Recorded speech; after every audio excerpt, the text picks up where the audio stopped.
Are you a film fan who loves the ultimate home video experience? Look no further than The Disconnected. Your host, Ryan Verrill, is your go-to source for the latest and most accurate information on home video releases, exclusive interviews with industry insiders and filmmakers, and has established a thriving community where every film and physical media enthusiast feels welcome. From hidden gems to blockbuster hits, The Disconnected brings you insider knowledge and a welcoming space to share your love of cinema. Watch every Thursday night at 9:30 Eastern, 6:30 Pacific for the live announcements show and follow The Disconnected on social media to stay updated. Subscribe to The Disconnected on YouTube or on the podcast provider of your choice and dive into a world where every movie night is an adventure. Hello, my name is Kevin Tudor, and I'm one of the three hosts of Almost Major, a film podcast dissecting many major indie studios and the films they release. Every week, myself, Charlie Nash, and Bryden Doyle discuss overlooked, forgotten, or bona fide classic indie films via studio-specific miniseries. We've previously covered numerous films from Artisan Entertainment, Lionsgate Films, and New Line Cinema. Titles including The Blair Witch Project, American Psycho, Dogville, But I'm a Cheerleader, Saw, Requiem for a Dream, and Ringmaster, you know, the Jerry Springer film.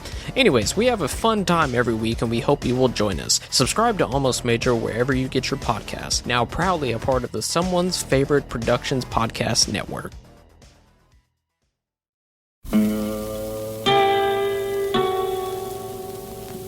Hello, filthy movie lovers. My name is Gentry Austin. And I'm Casey Scott. And we're the hosts of the Sin Syndicate, film podcast for something weirdos, anti-criterion bros, and Joseph Sarno aficionados. Join us semi-weekly as we peer into the adults-only theaters and sticky-floored cinemas of the golden age of sexploitation, when the morals were loose, the laws were murky, and the intercourse was all simulated. Find us now on the Someone's Favorite Productions podcast network.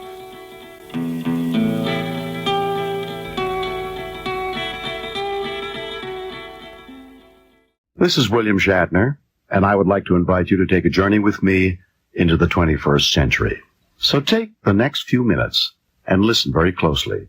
You'll be amazed at what you hear.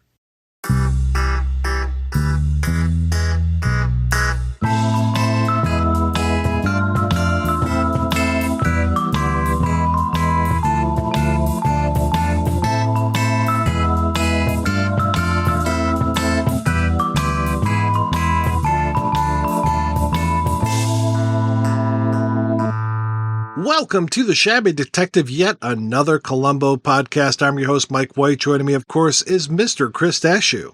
So I hope I don't elicit any eye rolls for this one, but not saying that Shatner didn't have any memorable lines in this episode, but for me, I always think of Shatner with one thing in terms of his TV appearances. There's something on the wing. Our dear friend William Shatner in Twilight Zone. Hi, I'm here, and I'm ready to talk Season 6 of Columbo, which technically was not supposed to be our first recording for this tranche of episodes, sir. Would you like to clue our audience in as to what we normally talk about and what we were supposed to talk about and what we're talking about instead? Last episode, we were saying that we will take on Mikey and Nicky.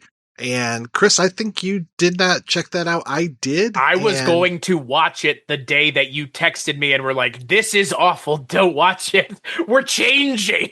That's what happened. Yeah, absolutely. I said, no. It was a miserable experience. It was just John Cassavetes acting crazy. You've got, God, who is the hitman in that? Was somebody very unexpected. This guy going around in a car after them. And then Peter Falk he was a friend of the hitman, but that's a twist at the end because you think that he's friends with Cassavetes, but really he's not friends with him and he's there to kill him. Oh, it was Ned Beatty was the hitman. And yeah, it wasn't good. It just was not good. I don't know if the Elaine May cut was good, but so far she's 0 for 2 for me because I've tried watching Ishtar and I know a lot of people now are like, oh, it's really good. You really got to reevaluate. No, it sucks. It absolutely sucks. And Mikey and Nicky, how the fuck did this get on Criterion? We know that there are films on Criterion that make no sense more than that. Armageddon. I'm okay with Armageddon. It's the Wes Anderson ones for me. I'm more okay with the Wes Anderson ones than I am Michael Bay. But I guess we sound like movie snob shitheads either way. Yeah, no, I'm sure people are like, oh, Mikey and Nicky's a classic. You're just such a plebeian. You just don't understand it. But yeah. I feel like I dodged a bullet, which is a shame because I do love me some John Cassavetes, even if he is acting crazy.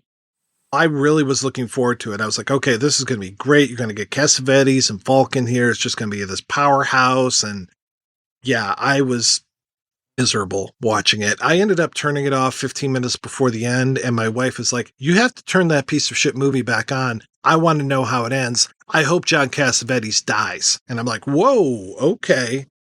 Yeah, because he was such an obnoxious prick through the whole movie.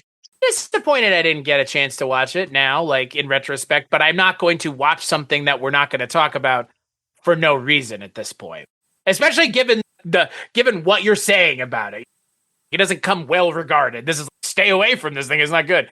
Okay, I'll take your word for it and I'll do exactly that. Maybe Griffin and Phoenix should have been on Criterion instead. It wasn't a great movie, but I found it better than Mikey and Nicky. Like anything else, they have a very wide net that they cast. And sometimes when they cast that wide net, we get things like that. Like I said, I'm sure there are people out there that love it, that think I'm just stupid for not liking it, but yeah, couldn't get behind it. So instead, I said, Chris, let's just skip right to season 6. Check out one of my most favorite episodes. Hey, whoops, spoilers. One of my favorite episodes, Fade into Murder, first episode of the very abridged 6th season. Where was the abridged, speaking of Shatner and Twilight Zone, where were the abridged seasons of those anthology shows like this is giving us? Because, man, I would have taken a 3-episode season of Twilight Zone 85 in those later seasons. But Columbo, 3 episodes? What the actual fuck? Very odd. So yeah, this one came out October 10th, 1976. It's a 70-minuter. Pretty much all the episodes this season are around 70 minutes. The next one that we're going to talk about came out like a month and a half. And then there was 6 months where there was no Columbo, and finally coming back to finish off the season in the Bye-Bye Sky High IQ murder case. But yeah, let's talk about Fade into Murder, which stars, as you already said, William Shatner as Ward Fowler, a.k.a. some other dude, a.k.a. some other dude. And I love this episode. I just think this is great. And especially the more I know now about Columbo and the goings on behind the scenes, I'm surprised that Peter Falk allowed this episode to air because, my friends, he's Ward Fowler. He is the show. As representative of this studio, I will not stand for this precedent. There is no actor in the business who is irreplaceable. Ward Fowler is not the first actor on this network to win an Emmy, and he's already one of the highest paid performers in television. If we give in to him now... Now say you don't give in to him. He walks. Then what are you going to do? Without Ward Fowler, there isn't going to be any next year for this show. And because of Ward Fowler, Detective Lucerne has the highest rating in television. Ward Fowler is the show. Without Peter Falk, there is no Columbo.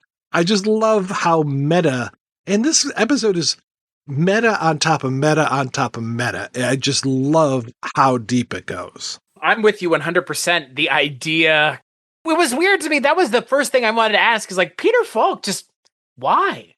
Like, why was he okay with this? This is clearly talking about him.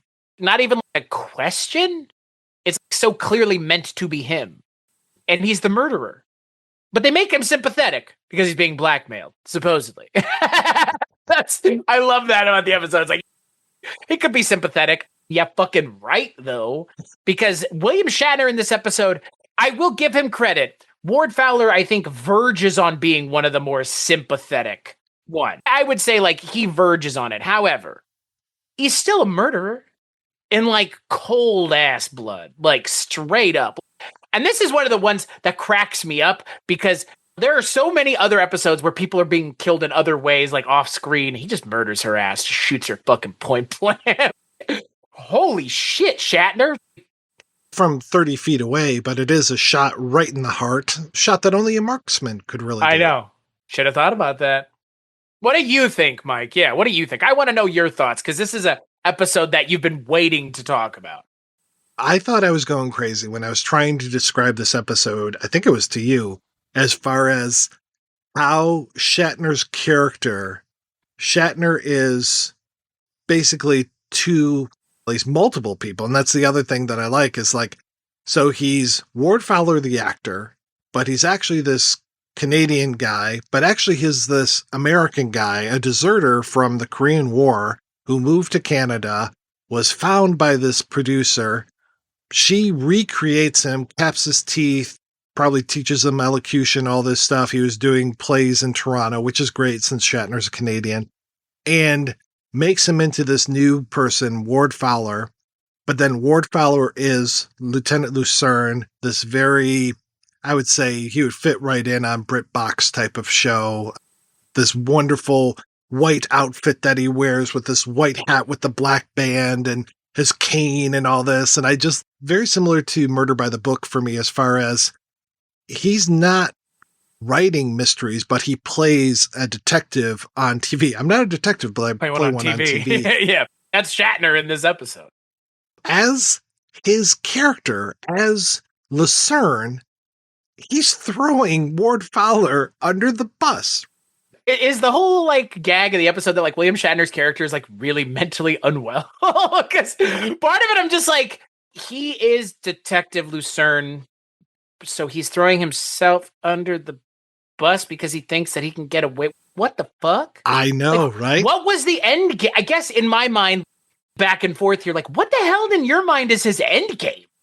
What is he doing with Columbo? I don't understand. It makes for compelling television, but let's just be clear here. It literally makes no fucking sense. I mean, it is as confounding as possible. It makes no fucking sense. I feel like he's so into character that he sacrifices everything, and he has to be Lucerne, and Lucerne has to be the smartest guy. And he's solving a murder that Ward Fowler committed. That he committed. Ward Fowler committed that. Right. Lieutenant Lucerne did not. Yeah. Right. He relishes being Lieutenant Lucerne, and he relishes the attention that Lieutenant Columbo is foisting upon him. And he's playing right into Columbo the entire time, of course. And Columbo is such a different type of detective. And I love that the differences between a Lucerne and a Columbo are highlighted in this episode, where it's like, okay, you're used to drawing rooms and these kind of things. I'm used to more of this. Like, I'm the one who's figuring out these clues, and I'm figuring out all the things that Ward Fowler did wrong. And I don't think Lucerne can admit that he would have a misstep. It's just insane. It's great. It's insane, but it's great. But Ward Fowler is insane. That's the thing. Like, by the end of this episode, all I could think is like, remember how I said at the top here, like, he's sympathetic. As someone who struggles with mental illness, all I could think is, this guy's like dissociative identity disorder or something. Like, he's lost it. Like, by the end of the episode, I'm not sure he understands that he's going to jail. He basically confesses as Lucerne. It's insanity. It's just as insane as in your own house having giant pictures of yourself on the walls. Which he so does. I noticed that yesterday too. Yes. It's like, what in Christ's name? He's painted so broadly and specifically that I do really question Peter Falk. Like, why would you let them do this? Unless you're just like, I don't care that they're gonna. I would rather be part of it than be exterior to it. Like, are they they're not poking fun at him, are they? I guess it could be interpreted that way. It could be. I'm thinking the beginning where they reveal who the murderer in the case that Lucerne is working, that he's Fred Draper. Pill you, baby. Yeah, that misstep of him, a treasure to pill you. I'm like, is that a reference to Last Salute of the Commodore? Like, he just came in and fucked this up? Which is what everybody wants. Please apologize for that episode. Yeah, for the love of Christ. genuflect in front of us, for the love of God, because that's what we deserve, is for you to be penitent in front of us for how bad that episode was. I just love that he fucks that up, and Lucerne just walks over to the producers like, get a new guy. Fucking fire him. Yeah, fire that asshole. I'm like, okay, great. This whole episode for me sings, and it's one of those where I'm like, there's no dead weight whatsoever. Every single scene adds to this. The one thing that stands out so much for me is Tony. Okay, because the supporting characters in this episode are fucking wild. Timothy Carey and brother, the Wessels are here, baby. I saw him and I was like, is that Walter Koenig? It is in fact Walter Koenig. And they're in the same scene together. Carey and Koenig are, but Koenig is never on screen with Shatner. I was wondering what the deal with that was. I was like, why are they not on? Is it because it'd be too on the nose? It was funny. I interviewed Koenig a couple of years ago for Star Trek: The Motion Picture, and I was like, "Do you have any stories about?" Because he's only in the one scene. I'm like, "What the hell?" You have an actor, and I know a lot of people rip on Walter Koenig, but I like the guy. For what? For what? A lot of people hate Chekhov. They're like, oh, he ruined the show, him and his stupid monkey's haircut and blah, blah, blah. And there's a great episode of Next Generation where they're stuck in a time loop and the Enterprise keeps exploding at the end of every loop. And my friend was like, you know what I want? I want that to be Data looks over right before the ship explodes and sees Chekhov getting killed in different ways every single time. And I'm like, why? My God, you hate this guy. I fucking hate Chekhov. I'm like, why? And a lot of people did not like Chekhov, man. Did they have the same issue with Sulu? No. Sulu's cool, man. Sulu's very cool. But Chekhov, something about him, I guess it was showing up in season 2 and being more of a draw for the kids and stuff. I don't know what it was, but I never had a problem with Chekhov. And like you said, I love the nuclear Wessels thing. I think that whole bit in Star Trek 4 is great. I like him quite a bit. But yeah, he was me too. I didn't really have a whole lot of memories of that. And I was like, what's it like working with Timothy Carey? And he was like, oh, he's a trip. Yeah. So what about Timothy Carey is a trip, Mike, per our friend Walter Koenig? You can see it right there on screen. He is grabbing for as much attention, literally grabbing at times, grabbing Lieutenant Columbo's arm and stuff, just giving this whole thing about... This guy came in, as cool as a cucumber, wearing a blue parka, a red ski mask. A little taller than those bottle of olives on top of that counter. Not a big guy. About your height. Average height. Well, that's right, average height. A little shorter. What's shorter? Oh, that's about it.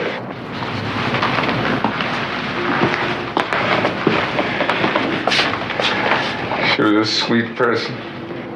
We go back 10 years, Lieutenant. Here we are, 2 weeks after I opened up the place. What a soul this lady had. Finally, Lieutenant, please. Look behind Falk, and you can see Koenig is smiling like nobody's business. Yes, I noticed. He is having the best time with having Carey giving this speech, man. I'm like, oh my God, this is great. I love Timothy Carey. I was so glad to see him back. I was a little glad that you didn't warn me that he was going to be in this episode. That he's just there. Or Walter Koenig, for that matter. When Walter Koenig showed up, I was just like, wow, this is a Star Trek episode. Obviously, Shatner's in it. And for me, you already mentioned TNG. I'm more of a TOS guy, or TOS boy, BOI. I never really got into TNG. I have a lot of my friends are into TNG. It would probably make some people even sadder to know that I've seen a handful of TNG episodes, but I've seen all of Enterprise multiple times. It's a long road getting from there to here. Take my life, take my land. Oh, wait, no, that's the wrong one. Yeah. That's the shitty show. Somehow that show, that's Firefly. I know. I love Firefly. I watch Serenity. You don't get to see this on your Plex server, but my wife watches Serenity every single Sunday, so I've seen that movie probably 100 times. I am surprised to learn that you like Firefly and Serenity. I just find it to be like fine. I like it. It's just, I don't know, it got blown out of proportion and then a movie was made and the movie was nowhere near as good as the show. I don't know. I like that movie a lot, man. Do you? Okay. Yeah, I Okay. really like Chiwetel Ejiofor. I think that his character's great, and yeah, I don't know. I dig it, but I can see where you're coming from. And yeah, I totally agree. The show got blown way out of proportion. Give me a second season before you dedicate your life to this entire thing. So Yeah, like for the love of God, people. For so many people, like William Shatner is Star Trek.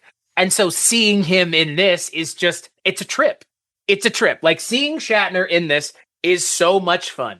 I don't think I've ever talked about him on a podcast. How do you personally feel about William Shatner? Because I know his acting is not for everybody, and I would get it. He's like Chris Walken in a way. Like it with Shatner and Walken, it's all about the delivery. It's not really about what they're saying. It's that stilted weirdo delivery that they both do. So we've never talked about him. I love Shatner. I love him to pieces. I imagine that in real life, all the stories about him being just this self-centered asshole are absolutely true. But I kind of like that. He was, I think. I don't think he is anymore. I like his whole thing where he makes fun of himself. Obviously, we talked about him a little bit with Airplane 2, the sequel. I think that that was really the first time where he played himself kind of thing, just like really went into this whole Captain Kirk type of thing that he's doing and really made fun of it. But there's that famous SNL sketch as well that he literally named his book after. You know, before I answer any more questions, there's something I wanted to say. Having received all your letters over the years, and I've spoken to many of you, and some of you have traveled, hundreds of miles to be here, I'd just like to say, get a life, will you, people?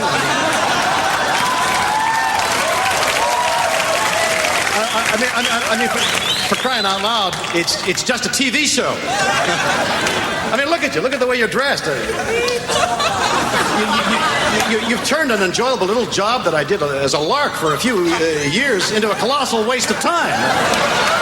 I mean, how old are you people? What have you done with yourselves? You must be almost 30. Have you ever kissed a girl? I remember seeing that back in the pre-YouTube days. A family friend showed it to me because he was like, I know you love Star Trek. And I was like, what the hell's Shatner doing? But he could do that. Like, he's always been, he was never, Nimoy couldn't, he just didn't like it. And Shatner, like, probably never didn't like it. He's enjoyed it the whole time, is what it seems like. I feel that the Star Trek reboot, the movies with Chris Pine, I think that those three movies, or at least the first and the third one, are directly making fun of William Shatner by having the Beastie Boys sabotage in both of those movies.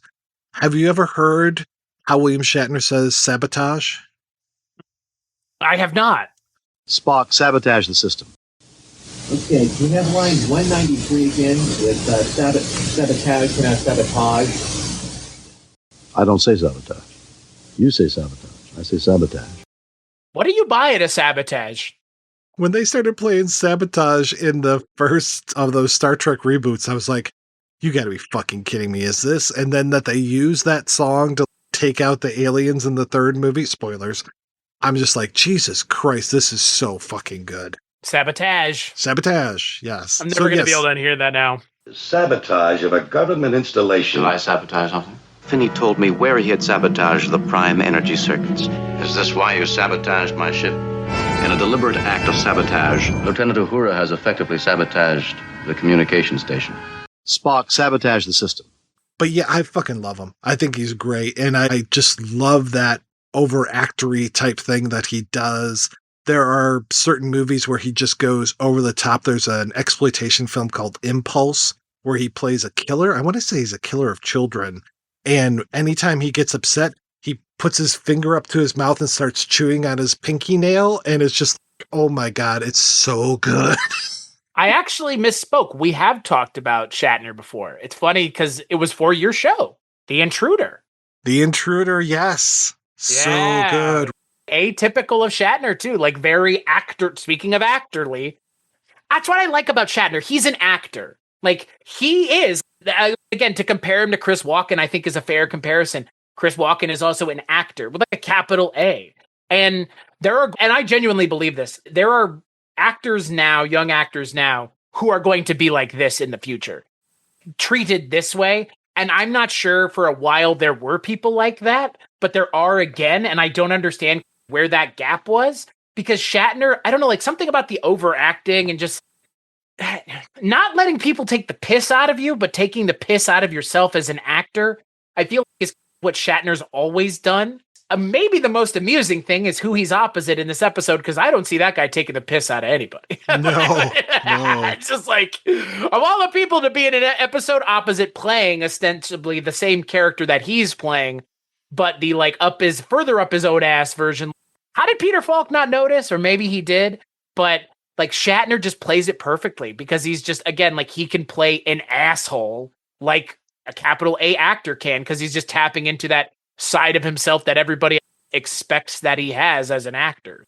Yeah, I honestly think that he's a great actor, or can be at times. Like you mentioned, The Intruder, I really think that performance is great. I honestly think his performance in Star Trek II, Wrath of Khan is one of the best things. Agreed. And of course, there's the over-the-top Khan moment, but that's an earned moment, man. It's an earned moment, and then you get those moments towards the end of the film, like when he's leaning on his arms and he's looking at the Genesis planet, and he's just... It's a far, far better thing I do than I have ever done before. A far better resting place I go to than I've ever known. Is that a poem? Something Spock was trying to tell me on my birthday. You okay, Jim? How do you feel? Yeah.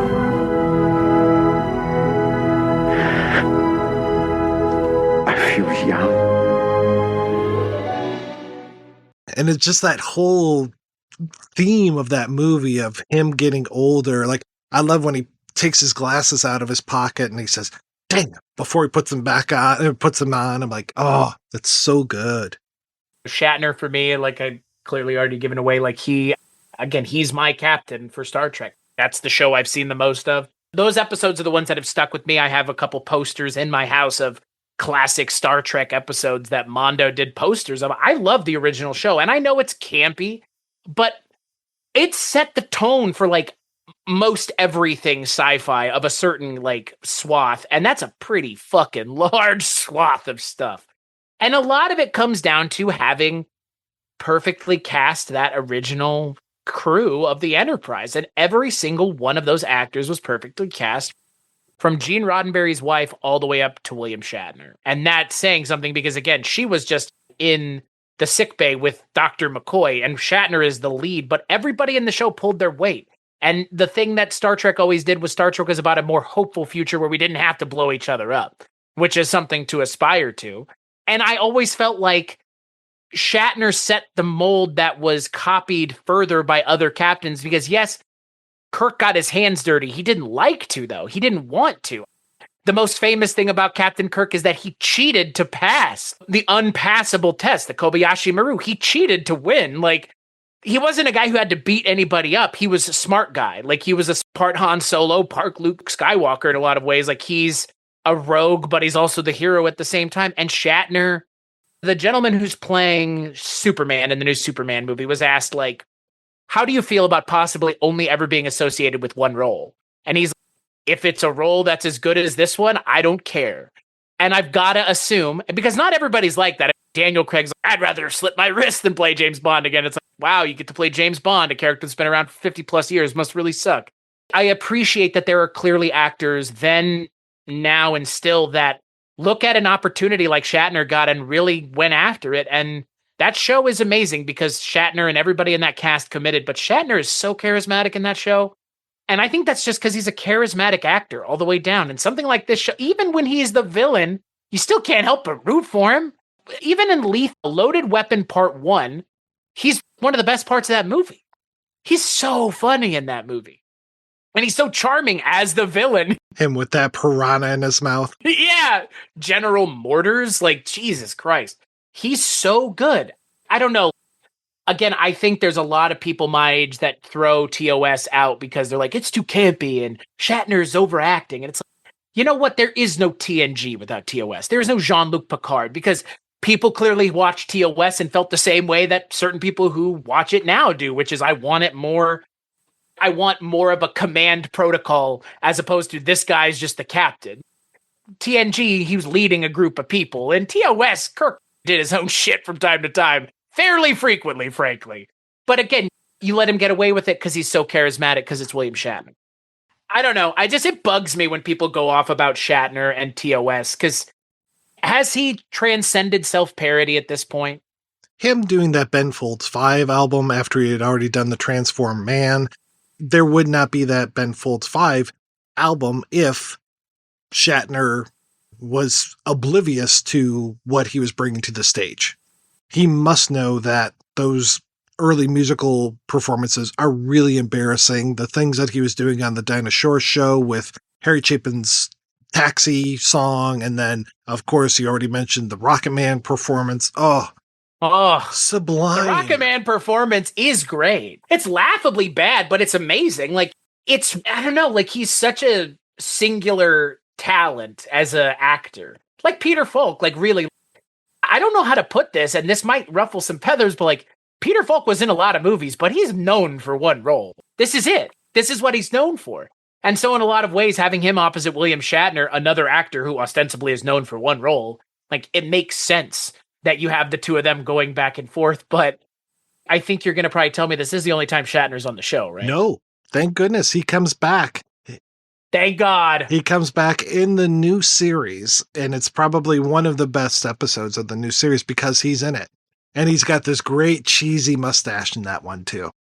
Oh, that must have been when they were filming Loaded Weapon 1. Maybe, yeah. It's amazing. So, yeah, I think that he is perfect in this, and I love because one of my other favorite episodes is Stitch in Crime, where you've got Nimoy, and then you come over here, you get Shatner, and both of them are playing to their strengths. Oh my God, yes. Being that cold surgeon and just thinks he's so much smarter than everybody else. And here you got Shatner as this charismatic actor, and just, you know, everybody like, oh yeah, Ward She'll Fowler, take the call in my trailer. Yeah, like, of course she will. So he's such a turd. Maybe the reason why Falk was okay with this is the whole idea of Ward Fowler actually isn't getting paid that much because half of his salary goes to the producer. Her arguing for him to stick around, stay on the show, and get more money is just lining her pockets. And I kind of love that. Yeah. I was, so that was what I was assuming Falk was because at the end of the day, like, they do will out, but this is such a weird episode for Falk to be involved with. It seems like the kind of thing that would be on another show sending up this show. But it's always so smart to have Shatner playing an actor. I know you mentioned it, like with Nimoy playing to his strengths, but like Shatner could have literally played anything else because we've had all these other actors on the show not playing actors. And now we have him playing an actor. Like, this might be one of the best episodes of the show because I think everybody is really like leaning into the strength of their inherent strength. And Columbo's never been better, and the villain's never been better because the villain is just villainous William Shatner. It's just... And it's like such a greatest hits when it comes to this. I'm surprised there's no Dennis Dugan. No, I'm surprised there's no Bob Dishy or Bruno Kirby in this because otherwise get that amazing shot, you know, that we use technology in this one, the videotape recorder, which has clearly labeled across it in letters that are probably an inch high, videotape recorder. Right. Just in case for the people in the cheap seats. Mm-hmm, mm-hmm. So we're using technology. We've got, oh, my wife is going to be so thrilled about this. We've got so many things. We got Timothy Carey is back in here. For a hot second. For a hot second. It's so good, though, when he does show up. We've got so many good things happening in this episode. It's like a greatest hits for me with like just all of these moments coming together for this. It's so much fun. I loved like the whole thing of he destroyed the coat and the mask, but he didn't destroy the gun. And what happened with that? And of course, there's some threads on the ground. I will say maybe my only singular knock against this episode, and I think you know what I'm going to say. The conclusion is borderline moronic. Like, you touch the bullets, motherfucker, for real. Of course you touch the bullets. Fuck, man. I felt like that was such a cop-out. There were so many, I don't know, is it just me? Am I wrong? I don't know. What was that? What was the one where it's like, oh, there was like a marble in the trunk of the car, or you know what I'm talking about, where Columbo flicked it into the trunk of the car while he wasn't looking? No, that's the umbrella from the Dagger of the Mind episode. And you're conflating that with the contact in the back of... That's what it was. The contact. Yeah, the car, where like it wasn't even the same contact or something. No, they and just he's like, happened to find it. entrapment. It's just complete entrapment on Columbo's part. I love the moments when Columbo is wandering around the set and just fucks up the entire take and everything, where he looks like Godzilla outside in the windows and everything, busting up the light stands. I really love the outfits that they give Shatner, too. He's wearing a lot of white, a lot of floral, a lot of flowers in pockets or on collars.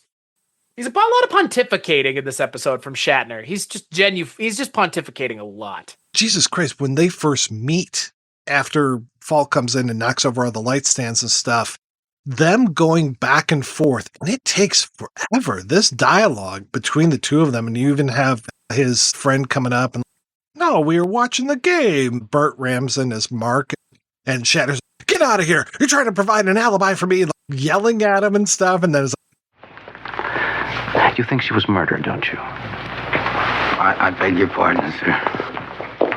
You hurt me. Yes, sir, I did. I mean, yes, I do think it was a premeditated killing, sir. I mean, I think the robbery was staged to cover up the murder. How did you know, sir? Why else would you be here? It could be just a routine check, sir. No, Lieutenant. They don't send a police detective stumbling around, asking silly, fake, innocent questions on a routine check. I know that from my show. Silly, fake, innocent questions like what, sir? Like, Mr. Daly wasn't at home last night. He wasn't there this morning. They told me at the office, said they didn't know when he'd be in, and I was wondering if anybody here had any idea where he would be. A man on a routine check just asks for Mr. Daly. Thank you. You're absolutely amazing, sir. You're right. And here I thought you were in shock. No, you didn't. You thought I was confused. Perhaps scared. And probably playing for time. Amazing. Columbo's just playing into it. Just, yeah, watch this guy hang himself. I love it. And that was the other question I had for you is, when does Columbo know it's Ward Fowler? Like the moment he steps on the set, right? I think it's the moment he steps on the set. Yeah, I honestly do. He changes his story and his attitude like 2 or 3 times just in that dialogue scene. It's amazing. It's the Lucerne, though. It's the Lucerne and the Fowler of it. I'm going through and timing it right now, and I think that dialogue takes 7 minutes with just solid dialogue between the two of them. It's great. And it's, again, like, that's some well-written dialogue by Peter Feebleman and Lou Shaw. Like, they do a great job. Like, I like this script. I like this episode's dialogue back and forth. This feels like Columbo. And that is not always the case. Even the dialogue between Fowler and the producer, I love that stuff too, where it's like, oh, you didn't used to feel this way. And remember when we used to make love and all this stuff, and like all these little, like giving them a real rich backstory, and then seeing just how much Shatner doesn't like her, even though he's putting on this big happy face, but you hear it in the dialogue that he's trying to cut into her every single time. It's great. I was talking about how this is a greatest hits. Also being filmed on the Universal backlot with the tram car coming through all the time, and Columbo stopping at Amity and seeing the shark and saying, oh, is that the shark that they used in the picture? And I'm like, there's your Steven Spielberg reference. That's great.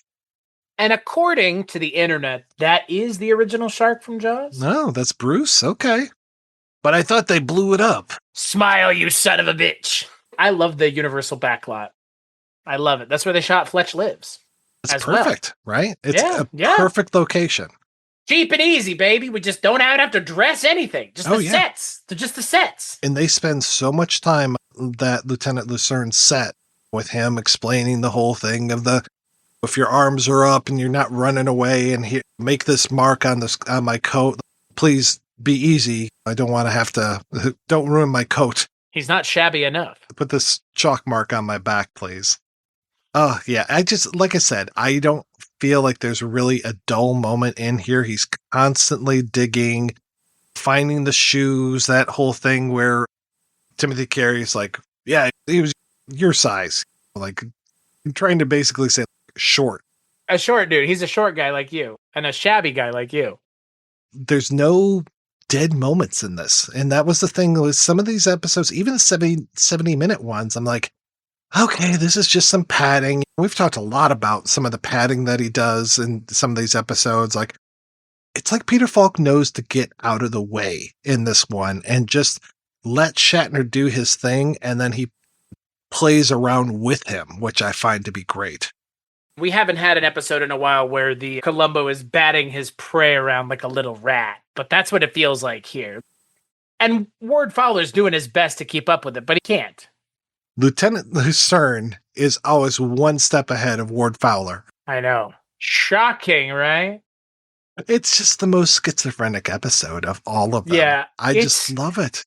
I don't understand. It's just confounding to me, other than the fact, and I'm assuming my assumption here, my headcanon is he just thinks that he can get away with it and that he's going to be able to Ed Kemper, right? He was trying to help the cops solve the murders that he had committed. That's a thing.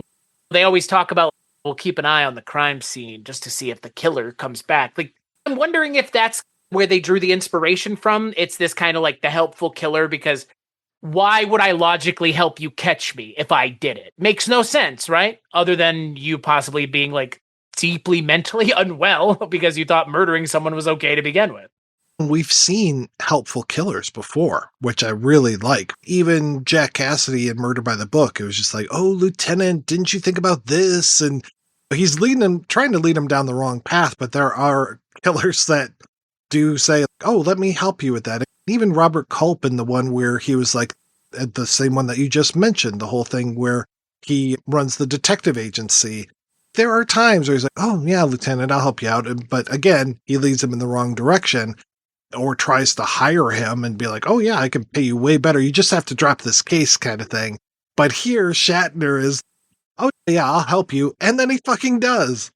And again, like, to what end? That's always been the question, like, to what end? But like you said, maybe it's the idea that Lucerne just can't feel like an idiot. I think it is. When they talk about, oh, it's like Holmes and Watson. He's like, no, it's Sherlock Holmes and Sherlock Holmes. And it's like, there's no lesser here. Like, what's that phrase that the kids use? Game for game or whatever? Like, right. Game recognizes game. Yeah. And he's just, okay, yeah. All right. This guy knows it. There are moments in this, like towards the end when he's laying out everything. Lucerne is laying out everything. And Columbo's just sitting there with his hand on his chin, just listening to all this and occasionally prompting him for more stuff. Where did you look? Yes, sir. I'll give him 3 guesses. Studio wardrobe department. You got it in one, sir. That's absolutely amazing. You're right. The parka and the ski mask. That's where they both came from. And the gun? Oh, come on, sir. You're putting me on. You know that guns don't come from the wardrobe department. Of course. How stupid of me. No, that's the prop department, sir. Not the wardrobe department. How does a smart man like Lieutenant Lucerne make a mistake like that? Because you're not talking to Lieutenant Lucerne at the moment, are you, Lieutenant? You're talking to Ward Fowler. Well, what's the difference, sir? The difference is Ward Fowler is under suspicion of murder. And a man under that kind of threat is apt to make mistakes. He's apt to get rattled. Well, whoever said anything about Ward Fowler being under suspicion of murder? Lieutenant Lucerne did. He did? Well, how did he come to that conclusion, sir? He had to face the same fact you did. What fact is that, sir? There are only 4 people who could have murdered Claire. You mean the 4 people who knew where Claire Daly was going to be that night? Exactly, and only one of those is instantly associated with makeup, wardrobe, and props. And Lucerne's just laying out the entire case. And for the most part, he's laying it out correctly and not saving himself. Giving himself rope. More and more rope. I love it. This is how you start the 6th season of this show. And what's fucked is that there's only 2 more episodes this season. Good night, folks. If memory serves, Old-Fashioned Murder is not that great. It's been a while since I've seen it, so I'm going to give it a second shot, of course, and try to figure out what's going on with this episode. Joyce Van Patten is back. She was the one that played the nun at the soup kitchen who is trying to get Lieutenant Columbo a better coat. I think that must have been the one with Dick Van Dyke, because Vito Scotta, no Vito Scotta in this one either, but when he's the drunk, and I think he witnessed the crime or something. So she's back now as a killer, and yeah, I barely remember anything about it. Just from the title Old-Fashioned Murder, I was thinking it was the Ruth Gordon episode, but that's not right. But I will tell you that Sky High Murder Case is one of my favorites as well. So 6th season for only being 3 episodes, 2 really good ones in my opinion. 66% success rate. It's not bad. Yeah, it's a D, right? I'm passing. You are passing. What's your stage name? This is a great episode. It is too bad that there are only 2 episodes this season, because I know that we are careening into season 7, which is the beginning of the show being completely different, right? Season 7's still the NBC years, still Universal. Yeah. So it's the season past that one. Yeah, it's when we get into 8. We're robbed of what? 4 episodes at least? 2 or 3 maybe? I think a lot of that is because of the original subject that we brought up, fucking Mikey and Nicky. I think that kept him away a lot of the time. And he sunk a lot of his own money in there. Falk put a lot of money into that movie and was trying to help out a friend. I guess he really liked Elaine May. Obviously, he really likes Cassavetes, but yeah, I think it was just a real shame that happened. But again, maybe it's a classic and I just don't see it. Maybe I'll come to it again in 20 years and be like, oh, masterpiece. But for now, we're skipping it. Not going to talk about Mikey and Nicky, but we will continue talking about season 6 next month when we come back to discuss Old-Fashioned Murder. I can't wait. I'm excited. If this season has 2 good episodes, maybe this next one won't be as bad as you remember. Maybe it'll be 3 good episodes. And man, after last salute to the Commodore, we need some good episodes. We need. Chris, when you are not chewing the scenery, what are you doing these days? I'm over at weirdingwaymedia.com working on audio diversions that you can check out and listen to, and you should. Weirdingwaymedia.com is the podcast network that Mike and I co-founded, oh my God, 5 years ago. Yeah, you're right. Oh, check out the shirt, man. Yeah, Weirding Way. We are we were Dune fans before they remade those goddamn movies. If anyone is looking for anything worthwhile to listen to in terms of audio diversions, Weirding Way Media is probably the best place to do it. You can find this show, Mike's show, The Projection Booth, my show, The Culture Cast, Father Malone's show, Midnight Viewing, a whole host of shows. So that's where you can find the stuff that I work on. What about you, Mike? Same thing, other than the one thing you didn't mention, which is the show that we do for our respective Patreons. That's patreon.com/projection booth and patreon.com/culturecast. And that's called Rankin' on Bond, where every month we talk about a different James Bond film in order, for the most part. We've had some diversions here and there, but pretty much for the Bonds, we go in order. We are just about to talk about GoldenEye, so looking forward to another era of Bond. And yeah, been enjoying listening to the audio commentary for that. We really do it up, folks. Try to ingest as much material as we possibly can in order to provide some good quality insights on things. That's what we do here at Weirding Way Media. At least we try to, anyways.